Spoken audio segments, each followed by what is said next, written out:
So let's get into the real nitty gritty fitty of this non-special. So this non-special is based off of two movies I saw, and he has to have an idea that I had back in the day, having to do a lot with. This is a little bit of the inside between the industry and the dark internet. This is our Nonz movie concept. That's the debut of Rize Stano from Tokyo Ghoul, and Cat loves Rize, and we all know me and Cat are cool as hell. So this is going to be a very, very impactful, really mysterious non-special. What this is what if Anonymous got a hold of a mental hospital and, like a gangster in a corporate office that shoots the manager, what if Anonymous literally saw corruptness? And so this is all based off of literally it's a fake thing. This is a rumor that we're on that literally that anarchy was going to become our society. That is true, but anarchy is also tied into Juggalo. You can't just jump to those conclusions without actually, knowing that anarchy is also entitled to a gang, where gangs also is a different lifestyle outside of, paper and shit. So you gotta understand that really freaking this is going to be a non-special. What if Anonymous chose specific people with mental conditions and they spied on them, just like me, with word of mouth? What if Anonymous was like the Ambu Black Ops and they decided to do a mission, not for a general person, but a mental hospital? What if they, like, literally had a Sly Cooper mission? If Anonymous had a Sly Cooper mission for a mental hospital and they chose specific people, and we're all like, some people from the dark internet who are a jack of all trades, this and that, like some people like that are really underrated in society. It was like, we're gonna infiltrate, we're gonna see what's corrupt going down, to see if there's any people who are fake licenses in this hospital. It's like, we're gonna see what the food is made out of, they're gonna do this and that. They're really gonna dissect, and this is all, the idea I got this came from the evolution of, movies from Split. This whole idea came from Split, and literally me over time codenamed Kids Next Door, just me, and how I learned how mental condition is intertwined in the mainstream media.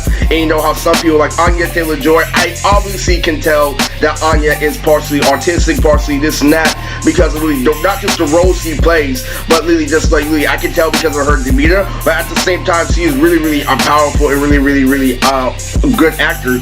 What I mean by literally, I respect Anya Taylor-Joy is that she was given to me by word of mouth. So I was getting closer to getting with Abby. If you guys haven't seen Split, go back to season 1 and go watch Abigail the Great video. Yes, Abby's a Nonz, she's Candy. She has black hair, the fucking same fucking shit you put on donuts and shit, fucking donut sprinkles on her fucking black hair and pigtails. So like freaking that's Candy. So Candy is Candy. Yeah. Abby's in the manga. All good. Go watch the Gachi. Freaking I don't care, because I realized that I got Abby through a mental condition. There's a whole lot of rappers, that go through that phase, that go through that Abby phase. Like, I talked to this one guy online named Triple Soul Evan, who made anime music just like me, who raps about anime just like me on SoundCloud. And I met him and I talked to him on Amino, and I was really like, Abby was cheating on me for her boyfriend, stuff like that, and I had this fantasy I was about to get with her. And a lot of guys go to that phase. Every rapper goes to that phase. And guess what? My favorite idol on YouTube, Timothy Delgado, guess what? The first season of his channel, actually, like, the majority of the seasons on this freaking channel, like, every season of his channel, that main girl that he was with, that he made the Valentine's Day rap for? If you know Timothy Delgado in and out, Lil Craze, I know Deep Pride, I know all of them. He had really, I couldn't tell back then because I was GI, but nowadays I can tell the same person that he's in a relationship online is the same person who's rejected him, who he's going in and out of the mental hospital for, but not on paper. And I knew that automatically. I'm like, dude, this was his Abby, and that's the same Stewart Cat, and the whole bunch of people go. That's a part of becoming an entertainer, becoming a businessman. And Timothy Delgado, I knew automatically as soon as I made a thing on YouTube, this was his Abby. He's not really with her and stuff like that. She's only with him for his status. And yes, that is true. And girls are cool like that. And you learn to adapt to that over time. And this is what, and Anya Taylor-Joy was given to me, because if you watch Split, you realize that Anya has a golden cleavage, just like Abby. And you know how Split has a lot of things that I do in real life with dance, really act crazy with different personalities. So really, Anya Taylor-Joy was given to me by word of mouth, and literally, she has a perfect cleavage just like Abby, and that's why she appears in Morgan, and all that, etc. And all that is connected to the mental hospital. That's why she really excelled where it came to roles in the mental hospital, but that's why she's also good at, chess. The Queen's Gambit, you know that I wasn't really good at chess, and that I wasn't really like heavy on chess, and that really I only chess once in my life. That's when I was going to shit. I only played chess one time in my life, and my uncle was state champion, but that's why I went to the mental hospital. I only played chess once, and it's when I was up against an Asian guy in the mental hospital. So this was a movie based off it. Like, I have literally the concept of chess down already in my head. So this is a movie, literally, this is a Netflix show proved that the Queen's Gambit that came out last year. Yeah, Anya Taylor-Joy. She's based off two girls I have named Henya Hu, Lily, and Lily, Madam Mischief, who like two girls I'm out of the convention. She's based off both those. And Anya's really cool, so like Lily split and all that. So this is a movie dedicated to what's really going on, how some people in the dark internet can rap and do everything like a Akari Sensei, and how the arrow is a dark internet principle, but it's not. You see what makes the dark internet different from the arrow? You see how the arrow like have like slang, but like literally, you can still tell that the anime fans are really opinionative and they get childish sometimes, and that's why like they keep the league subjective and shit. And a lot of people are like that in real life. The dark internet is like that. I know a lot of people from the dark internet that claim that they're a jack of all trades. Like a lot of dark internet are people who are anime fans like me, but instead of like really taking that advantage of like what real life has to offer, like they get into society, like literally they figure like, yo, there needs to be a Dragon Ball Z Yu-Gi-Oh game based off power levels instead of abilities. They have that on the dark internet and stuff like that. But there's a catch part too. Do you want to be a criminal? Then don't fuck with the dark internet. It's as simple as that. Like, there are people who live like me, literally, who watch anime, who like bang girls, who know how to do all that, who find girls really boring, just like how I find some girls boring. And like, who would rather watch anime and deal with girls' problems. Like, yeah, that's all the dark internet, literally. And that was all people who dropped out of Camp Sweeney. All these people were juvenile delinquents that couldn't fit in the school. So what happened is they joined the gang and they dropped out, and then literally they started going on the internet and being low key and shit. So literally, I know a lot of people like that. Like literally, there's a whole lot of people who are like that. I know people like literally, they can fool girls when they run. He's like, you know, I had a girlfriend like that. I haven't talked to her in so long. I've recently caught up on these like 3 animes. Have you heard of them? Like, I've met so many people like that. It's not even funny. And that's an example of the dark internet. What makes the dark internet and the arrow different, however, is that the arrow isn't a jack of all trades, but pretends to be. But the dark internet are jacks of all trades, but they have to keep super low key, and that's the catch part too. Like, people like me can't really be in the open like that. That's why I learned how to conform with society a little bit. And that is the best part about that. Let's go to a middle condition again a little bit. So who is this new guy, Juboxy? Yes, Juboxy, the Viedo Kuwabanga era, back when Nonz was a thing, and Penny Tara, based off Penny from the Proud Family in Katara. So Lamai was bugging me, you know, Lamai was like, well, you know, I may need an X-Force. So like, yep, Lily, there we go. So this is how Lamai used to make fun of me in junior high, why I used to pretend to be Michael Jackson, why I used to do this and that, and Lee, why I gave those rules, she was right there. It's like, like Lily just, I was hanging out with Figure Robert, like, sugar boy, like Lily just, Lily, they used to make fun of me with everybody, and shit, like, it was crazy, like Lily. But Lily, what would happen, because I realized that what they were doing wasn't really that difficult, that like, they were making gay member jokes, so Lily, Max, and everybody, like, they weren't actually what they said they were, and that those were like really real muscles, those are like kind of like fake muscles that they are. A gay member teaches you how to fake everything that they teach you on paper, and that's what a gang member does. Like a gang leader, like he takes something, like he'll go to school for graphic design, he'll drop out, and then they'll improvise with blocks and sticks. Yeah, I know how the gangster life goes, but I stay away from it. Like literally, it's crazy as fun. They'll learn how to make a logo, and then they'll fucking fill in the rest with fucking, okay, well, we're gonna get this weed, we're gonna get a fucking studio, we're gonna take over this studio, how we gonna do it? Clap. But Risen Stado is based off Cat, my girl, Cat Back cosplay. So C's canon, this is her debut. So who is Juboxy? So Juboxy is based off the time I played with Johnson. So Johnson was my friend in special ed, who was Asian, who was trying to be black when I was trying to make an anime at the time. So we had the funniest dynamic. So me and Johnson gotta have a video season 3, and we used to be like the rush hour of junior high and stuff like that. Like I used to pretend to be Asian, and like I hung out with a guy who wanted to be black. It was hella funny, like the craziest shit. It was the nastiest, like really. So what happened was this. So if you go back to my Kawaki Pod videos, which I'll label in the description, Jonathan was my friend, and Lily, what happened was this. So Lily, he had a one musical note from Pine Shawty. I'm like, I played the remix of Shawty, and then he played Lily the original Shawty on the special ed bus. You know, we were fucking crazy on our phones, fucking we record music on our phones instead of actually downloading it shit. I swear, like fucking. So he started playing Shawty on his phone, and I got mad because of this fucking. I was like, literally, how I visualized it on TV and how I listened to it, like, man, I should have messed with the original. My remix is still better though, but why would that come from him?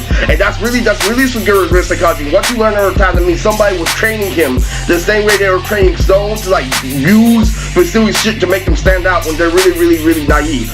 Like they're trying to say that you're unique. There's a difference between being unique and naive. Okay, so like literally, what happened was, so literally, I tried to play him. So I pulled this girl's number, so I literally I told him to go ask her out, like literally. So I pulled what Maxie did would do when I was young. So like, I told literally, like, so I was in so much now because I was comparing myself to a special ed kid, right? So literally, I told Johnson to go up to his Asian girl, go ask her out. And he actually asked her out first thing. And so I'm like, oh, like, she rejected him. I'm like, oh, so did he scare you? And then I got her number. And then literally she texted me first on the bus, but then it was actually Matt. I'm like, fuck you, Matt. Matt fucking texted me instead. I thought it was her. She was so fucking popular and this and that. I'm like, yeah, this and that. But it was forced, like, literally. It was what would happen if you met a dumb girl, like some of the dumb girls I meet today that I knocked out. But literally, in junior high, literally, a pretty girl with no personality when I was trying too hard to fit in the whole year. So it was adjusted. It was perfect because it was a girl that literally had no standards and I was like brand new. So I was able to like use all my 8th grade skills on her. But let's be real, I can't make a Justin joke. So you can't have the girl without being able to make the Justin joke. And like literally, so you have to, if you don't know who Justin is, go back to Justin the Fawn on my channel. He has his own place and he is in season 1.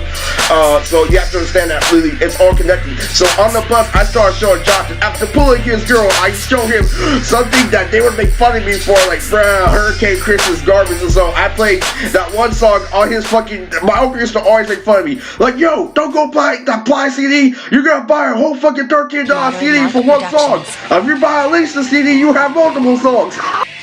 So I pretended to act like I was talking about what I wasn't. You know that one, like, the third verse of Players Rock with Hurricane Chris raps hella fucking fast and shit?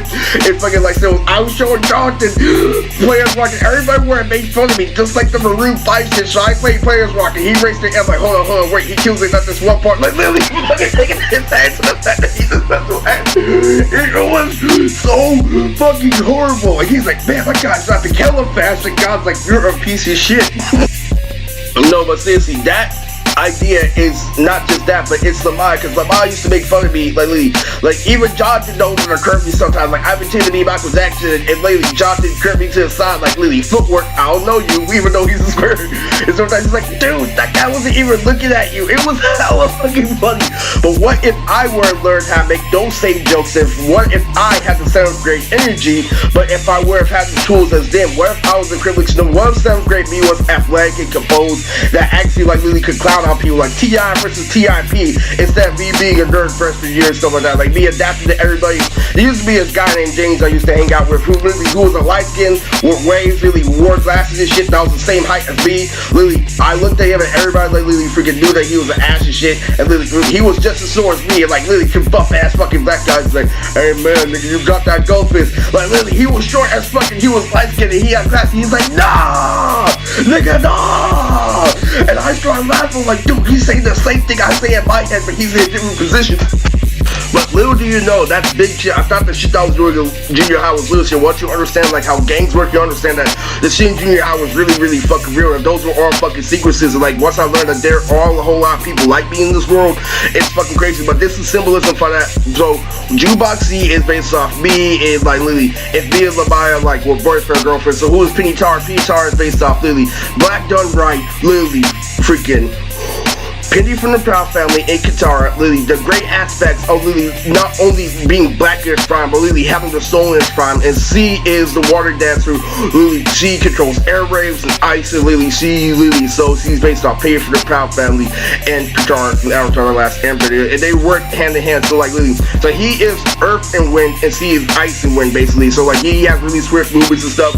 So like literally, it's a really, really, really good way of fighting. You know, he's not an air scraper yet, but literally, they come from a different region. He is canon, but he's only canon for a little bit. So movie characters are like really, like when, if they have an arc, they'll only have like fucking a few fucking episodes. What Nonz is good at, it's really, when it sums up really characters like their relevance, it sums it up for a couple of episodes. That's the same American aspect to Nonz. Like literally, characters don't only be relevant for 3 episodes, but they'll do a lot of work in 3 episodes. Like the Hurricane Chris arc, we're gonna be introduced to Hurricane Chris, like literally his grandmother who like really had connections to somebody who was a good fighter. They got a time our granddaddy started in the wheelchair. Nothing too extreme, but really extreme details. So on the way to a big out arc, they go to Hurricane Kick's neighborhood, and literally, so like Better gets to see Kick, and like really, we get to see a little bit how the hood changed. Like they get to fight one person, all within a span of like 3 or 5 episodes. Really, the big out arc is no more than like maybe 15 episodes. Like where it comes to plot, I could sum up if there wasn't for the fact of Hurricane Kick, like so the big out arc could be 35 episodes, and Imagashi literally is right after the Zofio's attack. So Zofio's attack literally, what is happening is we established a whole lot. The exact opposite of One Piece. We established whole like literally big chunks of the episode. We don't waste no time for the animation. Like literally, we go to storyboard after storyboard. You know, like literally how I originally planned it out. So like, literally, if you are expecting like big rolls and that's why it would only be 130, because we take use of each and every episode, so nothing would be dragged on. 25 minutes is a lot to fit in, but like, literally, who knows? Like, maybe it will be more Jinran if we stretch it out a little bit more. Like, literally, because that is another thing. Like, because I learned that over time, that's not how life works. Like, life doesn't work like, oh, you have this one thing planned, it's gonna be perfect. No mangaka has this thing planned to where they're not expecting it to be milked. Now, for as so far, no, we are not milking Nonz, but at the same time, we should probably add on to it in order to make it more impactful instead of everything too good to be true it probably is. That's why I don't like about the computer designs, because that's how I learned to be a good writer, was the discipline, was the step-by-step process, not just, oh, this is this. And even Mr. Pledge used to criticize back in the day, I don't understand how like manga works. I really like how it's really detailed, but like really, the transition, this, that, and then a new character. I like really mystery stories there, so I like this and that, really. And Mr. Pledge, like really, so let me go into Mr. Pledge, like why he really loves working with people who are mental conditions, and because Mr. Pledger was an actual popular kid in high school, and there's an actual secret behind Mr. Pledger to why Lily he is so cool and why that this isn't like really what you think it is at all. Because what Mr. Pledger is literally, he is somebody who literally, he mimics gang members in order to tell you it's better to be a good person, but the reason why he leaves you in distress is for the exact same reason why he's like, you think that I'm so sophisticated, you think I know how to say the right thing at the right time and stuff like that. Do you know why I'm cool with you guys? Is because I know you guys are expressive led, but I'll take advantage of that. But what I'm doing is this, like literally, freaking, I'm the best of you guys, but I'm nothing compared to like literally people on the outside know. Like literally, the reason why I'm like that is because my story is the exact opposite. The reason why I irritate gang members so much is because literally I was actually one of them. I used to sell weed in high school when I was younger, so I used to get myself in a whole lot of trouble. And you think I'm so righteous about reading books, you never realize why I had to read books, Eric. So I'm going to tell you a very heartfelt story because I really get you to understand really how having a mental condition, like really being an artist is very, very intertwined. So Mr. Pledger used to always like, so Pledger Dono is going to have a special Nonz. It's based off the greatest time in 8th grade where he forced me to read. So me and Mr. Pledger, there's going to be another adventure where I talk about when me and Mr. Pledger talk about my character development in 8th grade and how he forced me. There was this one time when I was in 8th grade where he's like, Eris, like literally, you've been fucking up. You got kicked out of drama class and sexual harassment. I have to teach you like literally this, that, literally. No, it was true. Like Mr. Pledger knew it wasn't my fault because literally that girl played too many games and stuff like that. And literally, Mr. Pledger really got in trouble when he was younger with girls, especially because he joined the game at one point and then he dropped out and he learned how to fight games just like me. But aside from all that, that is the main point of Mr. Pledger's mentions. And everything that I was going through today, he already knew what was happening back when I was in junior high. So it was the crazy thing, but how he delivered it was different. He's like, you see how those guys making jokes in PE, and you see how I'm making jokes about my own, so like you can't compare me, but you can. You'll see why when you get older. It's like, so literally, so this is Mr. Pledger's with me and him, the great brain. So I'm like, Eric, you haven't read The Great Brain? I'm like, what's The Great Brain? And so like literally, so it's like, well, it's this group of kids. So like literally, he told me a story about this guy who had schemes just like Ed and Eddie. And really what this was is it was like a British version of Ed and Eddie, where this guy would always like go around and make neighborhood like schemes like to get quarters and stuff like that, a little bit more elaborate. So like, he had two brothers that he would hang out with. He was the smartest one, he was also the strongest one, and these two other brothers like really questioned him and tagged along. One had mind their own. And so literally what happens is the oldest brother, who's usually good 9 times out of 10, literally gets in a fight and he accidentally destroys his leg and shit like that. And literally, so like literally what happens is, it might have been the older brother or like the little brother. So that the little brother, like literally, I think it was the older brother, he told me, and he told me that it was a series of books that he read over time. And so the little brother literally freaking told me that literally that they were in like a leg competition and the older brother actually like got his leg destroyed. And so what happens is he still had a plan in mind. It could be either or, but the context is kind of the same. I can't remember very vaguely. So like literally, Mr. Pledger, this is when we're reading books. I'm gonna get to the punchline, and the punchline I'm gonna make an entire video for later on.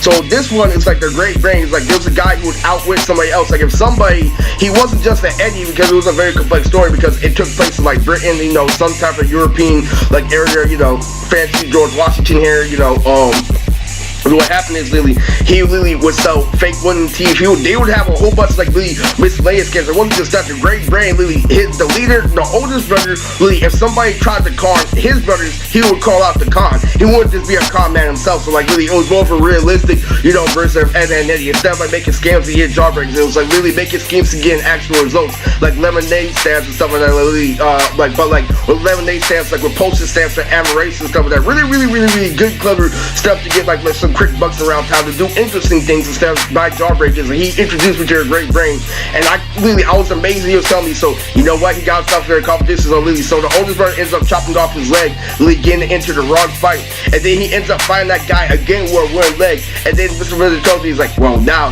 guess what? He thinks he's at a disadvantage, but guess what? He made that leg twice as strong. And Mr. President told me this for all bring the book with him back when I was in 8th grade. So after I got kicked out of drama class, I'm like, man, this would have happened if I would have had more homework. I would have had distraction from girls. And Mr. President's like, calm down there. She could barely do the work we require you in special ed. I can understand if you have straight A's. But I had straight A's 7th grade year back when I didn't socialize, back when I wasn't trying to socialize, but I was doing stuff like that. And he knew right then and there, you're trying to vouch that. I'm going to let you know it's going to be good over time. You're trying to get everything done right now. Wait till you realize they don't have it all right now, and they're faking they have it all right now. That was his message. So he was mad at me at the time because really what I was doing was I wasn't picking a side the full way, and it was making him harder for him to help me because really freaking I dove into like the gang life, but I backed out because I knew it wasn't worth it because I have anime, I have Mr. Pleasure, I have all this other stuff going for me, I have Boy Scouts. I always shoved it down my throat why it was better to be a good person. So there was this one time where really, like the Animorph series, that was the only book that I was willing to read. I'm Mr. Prejudice a read fanatic. So get this, do you know what Mr. Prejudice's whole message is when he teaches kids in special ed? It's because he hates the opinionism of like really street people and how like they take themselves over the situation 24/7 each and every time. So it's crazy as hell. So what happens is, so he's like, you wanna know why? Over time I just realized that you know why I read so many books? It's not because I was 100% a good person. It's because I went to Catholic school. And I used to always get in trouble. And I was forced to read and stuff like that. So that's why I'm a special ed teacher. Like he's like, exactly. But guess what? I'm not punching down because I'm telling you exactly how to deal with the people who fool the so-called regular class, the charismatic people. I'm telling you exactly how you roll. You freaking, I'm pretending like I'm taking advantage of the fact that I know a lot about the world and you're not. But instead of giving you a negative outlook, I'm giving you a positive outlook. And that's exactly the reason why I became a special ed teacher, is because his son's a rapper, and his son knows a whole lot about rapping with mental condition. That's the whole form of Mr. Pleasure. So Mr. Pleasure was told to me, you know how Animorph, they say it's kind of cheating reading, when it's actually not. It's actually one of the best forms of reading out there. And so the craziest part about this was so Mr. Pleasure had to read books. He's like, alright, if you want me in regular class there, so I'm gonna have to read for 30 minutes. I'm gonna have to write about what you read. I'm gonna have to read for an extra 30 minutes every night. I'm gonna give you Lily. So I want you to write down for what you read. I want you to follow along. So it happened to Lily to Animorph. So he told me it was like, man, you gotta be more focused on schoolwork. So it got down to one time where he tested me and he's all like, Lily, well I do want to say, it's like, you know what, Mr. President, I'm going through shit, Lily. I'm getting roasted by justice. I'm trying to do hormones and stuff, Lily. I killed the Animorph's praise the best I could. And Lily fucking just said, then I turned to my assignment, and he's like, you know what? Out of all the times recently, this is the best time I've seen you follow along. And I'm gonna go into detail about that specific chapter that I've read besides the Great Brain. So the animal story between me and Mr. Pleasure will be a separate video, but the Great Brain will be definitely maybe a special that Mr. Pleasure can do. I don't know, funny help me out here, but still.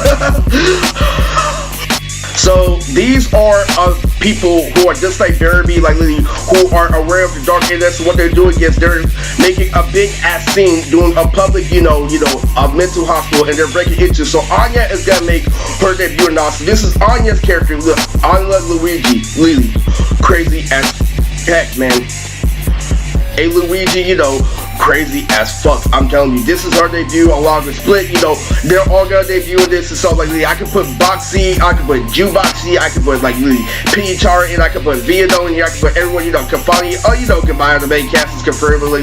This is Cat, so Rizze Stado, Aristotle, Rizze Stado, me and Cat, see this ain't Tokyo Ghoul, but she has some American, some nurse attributes to her, like Nurse Pepito, with the freaking, the puppet doctor. She has one of those, so it's basically Rizze, where a puppet doctor, a pool spring user, all that shit, a text Gundam user, Fucking not too much, you know, but it's really out there. But freaking they're doing like some information like what's inside, like they learn how like use the shots to use against them. But there are also people in the psychiatric hospital who have badges telling that there's already a government agency going on, because you know there has to be like a cyber agency in Bayaki. There's also a cyber agency in Bayaki.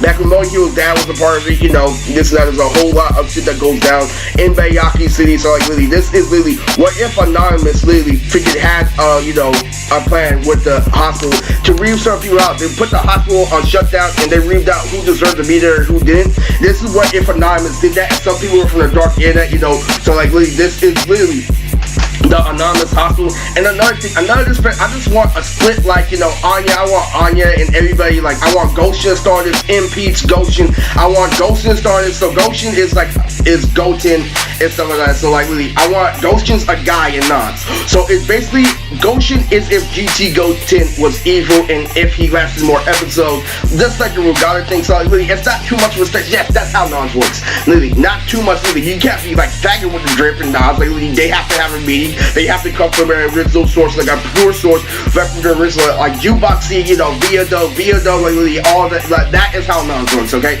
so like literally, it's crazy as X. So like literally. And one of the crazy thing about it is there's going to be a food fight within the psychiatric hospital. You know how they serve horrible food? No, I was actually thinking about, I want to see what if there was a movie of Anya Taylor-Joy, the guy from Split, and literally what if they had a food fight in the middle of the mental hospital? Literally, it's like this, that, like literally, they're being all the fucking nurses' ass and shit like that. They're going fucking crazy and shit. I'm telling you, like this is what I imagine. Like this is just a crazy ass story about literally the movies I like watch, like literally the interesting concepts of the movie I watched really put in this one. So this is a really heavy non-special. A really, you know, vibe missing, like literally strategy, like literally, oh, like cut this rope right there and it's gonna turn off the lights, and like literally, and then the bulldozer got like go in this place. Even if you try to turn on the flashlight, maybe you turn on the flashlight, you get hit where a piece of the building. That's how precise this shit is gonna be. I swear, like literally, it's crazy as hell. Like literally, fucking, they're taking the needle injections and using specific power for the fucking needle shots and shit. Like literally, it's gonna be a really good one. So this is the concept of Nonz, Anonymous Hospital. A lot of new characters confirmed.